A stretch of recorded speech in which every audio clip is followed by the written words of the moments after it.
അപ്പൊ ഞങ്ങൾ ഇന്ന് പോണത് പാലക്കാട് ജില്ലയിലെ പാത്രക്കടവ് എന്നൊരു വാട്ടർഫാൾസ് കാണട്ടോ. ഇതൊരു കിടിലൻ സ്പോട്ടാണ്. പോകുന്ന വഴിക്ക് ഞങ്ങൾ കണ്ടതാണ് ഇത് വേപ്പിന്റെ മരട്ടോ. ഒറ്റ നോട്ടത്തിൽ നമുക്ക് റബ്ബറിന് തൈ വെച്ചാണെന്ന് തോന്നും, പക്ഷെ അതല്ല, അത് വേപ്പ് മരമാണ്. നമ്മളെ മണ്ണാർക്കാട് നിന്ന് ഏകദേശം 12 കിലോമീറ്ററോളം ഇങ്ങോട്ട് വരുന്നുണ്ട് കേട്ടോ. അങ്ങനെ കാശ് ഞങ്ങൾ സ്പോട്ടിന് തൊട്ടിപ്പുറത്തായിട്ട് വണ്ടി സൈഡാക്കിയിട്ടുണ്ട്. അങ്ങനെ ഞങ്ങൾ വണ്ടി സൈഡാക്കി ഞങ്ങൾ ആ സ്പോട്ടിലേക്ക് നടന്നു പോയിക്കൊണ്ടിരിക്കുകയാണ് കേട്ടോ. വെള്ളത്തിൽ ചാടാനുള്ള ഡ്രസ്സും മുണ്ടൊക്കെ റെഡിയാക്കിയിട്ട് ഞങ്ങൾ പോകണം കേട്ടോ. അങ്ങനെ നമ്മൾ ഈ ഇടവഴിയിലേക്ക് തിരിഞ്ഞിരിക്കുകയാണ്. ഇതിലൂടെ ഒരു 150-200 മീറ്റർ നടന്ന് നമ്മളെ സ്പോട്ടിലെത്തും. ഇതിന് പാത്രക്കടവ് മാത്രമല്ല, ഇതിന് കുരുത്തിച്ചാൽ നല്ല വേറൊരു പേര് കൂടി ഉണ്ട് കേട്ടോ. എന്നാൽ കുരുത്തിച്ചാലുമ്പോ നിൽക്കോ ഇല്ല, ഇതിന് വെർജിൻ വാലി എന്ന് പറഞ്ഞ വേറൊരു പേര് കൂടി ഉണ്ട്. അങ്ങനെ എന്താ നമ്മളെ പറഞ്ഞ സ്ഥലത്തേക്ക് എത്തിരിക്കുകയാണ് ഗൈസ്. അങ്ങോട്ട് ഇറങ്ങുമ്പോൾ നന്നായിട്ട് സൂക്ഷിക്കണം, കാരണം ഒരു കുത്തനുള്ള ഇറക്കാണ്. അതിനപ്പുറം ഇത് നല്ലൊരു വൈബുള്ള സ്ഥലമാണ് കേട്ടോ. അപ്പൊ ഗൈസ് അവസാനം നമ്മൾ ആ സ്പോട്ടിലെത്തിട്ടോ. അപ്പൊ ഇതാണ് നമ്മൾ പറഞ്ഞ പാത്രക്കടവ് വാട്ടർഫാൾസ്. ഇവിടുത്തെ പ്രത്യേകത എന്താ ചോദിച്ചാല്, ഏത് ചൂടായാലും ആ വെള്ളത്തിന് നല്ല തണുപ്പായിരിക്കും കേട്ടോ. ഏറെക്കുറെ അത്യാവശ്യം നല്ല ആൾക്കാരുണ്ട് കേട്ടോ. ഇപ്പൊ ഞാൻ അടിഭാഗത്താണ് ഈ വീട് എടുക്കേണ്ടത്. അതായത് വഴിയാണ് ആ കാണുന്നത്. നമ്മളെ സമത ഫോൺ വിളിച്ച് നടന്നു വരുന്നത്. മോനെ വെള്ളത്തിന്റെ ഒരു ക്ലാരിറ്റി നോക്കുകയാണ് നിങ്ങൾ. ഇതാ നിൽക്കുന്ന ആൾക്കാരെ ഞങ്ങൾ ചോദിച്ചപ്പോ അവര് മമ്പറം തിരൂരങ്ങാടി നിന്ന് വരുന്ന ആൾക്കാരാണ് കേട്ടോ പറഞ്ഞത്. അപ്പൊക്കിന് നമ്മളെ മുസ്തഫ ട്രൗസറൊക്കെ ഇട്ടാണ്ട് ഇതാ വള്ളത്തേക്ക് ചാടാൻ റെഡി ആയിരുന്നു. പിന്നെ ഒന്നും നോക്കിയില്ല, മുസ്തഫ വള്ളത്തേക്ക് എടുത്ത് ചാടി. ഓനത് അങ്ങനെ ഒലിച്ചു പോയിക്കൊണ്ടേയിരിക്കും. സംഗതി എന്തായാലും ഇവിടെ നല്ല അടിപൊളി കിടില വൈബിലെ സ്ഥലമാണ് കേട്ടോ. പിന്നെ ഇങ്ങോട്ട് വരുന്നവരോട് എനിക്കൊരു കാര്യം പറയാൻ എന്താ വെച്ചാൽ, ഇവിടേക്ക് മഴക്കാലം ആയി കഴിഞ്ഞാൽ നിങ്ങൾ വരാൻ പാടില്ല. എന്താ വെച്ചാൽ ഇങ്ങോട്ട് പ്രവേശനമില്ല. അതന്നെ വീടിന്റെ ഫസ്റ്റ് ഭാഗത്ത് നിങ്ങൾ ചെക്ക് പോസ്റ്റ് ഒക്കെ കണ്ടില്ലേ, അവിടെ ഫോറസ്റ്റുകാർ ഉണ്ടാവും. അവർ നമ്മൾ ഇങ്ങോട്ട് കടത്തി വിടൂല. പിന്നെ മഴക്കാലത്ത് ഇങ്ങോട്ട് വരുന്നത് ബുദ്ധിയല്ല. കാരണം എന്താ വെച്ചാൽ ഒരുപാട് അപകടങ്ങളും മരണങ്ങളും ഉണ്ടായ സ്ഥലമാണ് കേട്ടോ. അതുകൊണ്ട് തന്നെ മഴക്കാലം വളരെ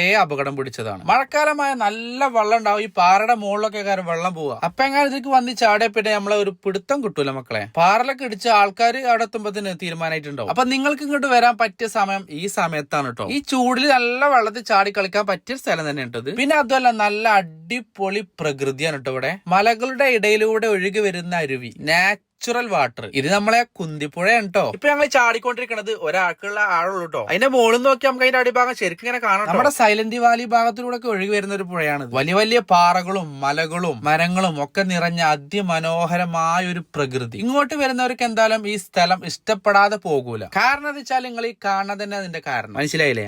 അതന്നെ. മണ്ണാർക്കാട് ഭാഗത്ത് നിന്ന് വരുന്ന ആൾക്കാർ കല്ലടി കോളേജിന്റെ അതിലുള്ള റോഡുണ്ട്, അത് കൂടെ വരിക. അതുപോലെ പെരിന്തൽമണ്ണ ഭാഗത്ത് നിന്ന് വരുന്ന ആൾക്കാർ വട്ടമ്പലത്ത് നിന്ന് കല്യാണക്കാപ്പ് മയിലാമ്പാടം വഴി പാത്രക്കടവ്. ഗൂഗിൾ മാപ്പിൽ പാത്രക്കടവ് വാട്ടർഫാൾസ് എന്ന് അടിച്ചെടുത്താൽ മതി. റോഡ് നല്ല റോഡ് തന്നെയാണ്. പിന്നെ ഈ സ്പോട്ടിൽ എത്താനാകുന്ന നേരത്തെ ചെറിയൊരു ഓഫ് റോഡ് ഉണ്ട് എന്ന് മാത്രം. അപ്പൊ ഇപ്പൊ ഞാൻ ചാടുന്നത് താഴ്ഭാഗത്താണ്. അത്യാവശ്യം ഇവിടെ ചാടാൻ പറ്റിയ ഒരു സ്പോട്ട് തന്നെയാണ്. എന്റെ ചാട്ടങ്ങളാണ് നിങ്ങൾ കണ്ടുകൊണ്ടിരിക്കുന്നത് കേട്ടോ. അപ്പൊ ഞങ്ങൾ അത്യാവശ്യം അടിപൊളിയായിട്ട് അർമാദിച്ചിട്ടോ വെള്ളത്തിൽ. അപ്പൊ സംഗതി ഞങ്ങൾ വെള്ളത്തിൽ നിന്ന് കയറി ഏകദേശം ഇറിട്ടായിട്ടുണ്ട്. അപ്പൊ ഞങ്ങൾ പോകാൻ നോക്കട്ടെ. അങ്ങനെ ഇതാ ഞങ്ങൾ വണ്ടിന്റെ അടുത്തേക്ക് തിരിച്ച് നടന്നുകൊണ്ടിരിക്കുകയാണ് കേട്ടോ. അപ്പൊ ഗൈസ് നിങ്ങളോട് പറയാനുള്ളത് എന്താ വെച്ചാൽ, എന്റെ വീഡിയോ ഇഷ്ടമായാലും നിങ്ങൾ ലൈക്ക് ചെയ്യുക, കമന്റ് ചെയ്യുക, ഫോളോ ചെയ്യാൻ മറക്കല്ലേ കേട്ടോ. അപ്പൊ ഗൈസ് അടുത്തൊരു വീഡിയോസുമായിട്ട് നമുക്ക് വീണ്ടും കാണാം.